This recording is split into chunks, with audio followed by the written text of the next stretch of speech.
মক্কায় ধর্ম বিষয়ক উপদেষ্টার হজ্জের খরচ কমানোর আশ্বাস।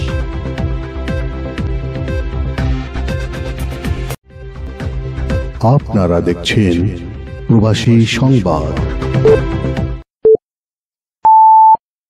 আসসালামু আলাইকুম। এমকে টেলিভিশনের প্রবাসী সংবাদে আপনাদের সাথে আছি আমি শারমিন মিনা।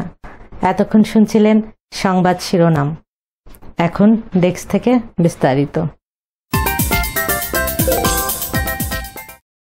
মক্কা, মদিনা, মিনা ও আরাফাতে হাজিদের সর্বোচ্চ সেবা প্রদান এবং কম খরচে পরিবহন ও খাবারের মান উন্নয়নের সব ধরনের ব্যবস্থা নিতে হজ্জের সাথে সংশ্লিষ্ট কোম্পানিগুলোর মত বিনিময় সভা করেন সৌদি আরবে সফররত বাংলাদেশের ধর্ম বিষয়ক উপদেষ্টা আফামা খালিদ হোসেন। এছাড়াও জেদ্দা ও মদিনার বিমান ভাড়া কমানোর কথা উল্লেখ করেন তিনি। মিলেনিয়াম হজ কোম্পানি, বিনা ইন্টারন্যাশনাল কোম্পানি এবং বাংলাদেশ হজ মিশনের যৌথ উদ্যোগে এ সভায় উপস্থিত ছিলেন ধর্ম বিষয়ক সচিব আব্দুল হামিদ জমাদ্দার, মিলেনিয়াম হজ কোম্পানির ব্যবস্থাপক আরেফ কুতুবি, বিনা ইন্টারন্যাশনাল কোম্পানির চেয়ারম্যান হাফেজ জিয়াউর রহমান, বাংলাদেশের হজ মিশনের কাউন্সিলর মোহাম্মদ জহুরুল ইসলাম এবং অতিরিক্ত সচিব মোহাম্মদ মতিউল ইসলাম ও হজ কনসাল মোহাম্মদ আসলাম উদ্দিন, MY আলাউদ্দিন সহ বিভিন্ন গণমাধ্যম কর্মীরা।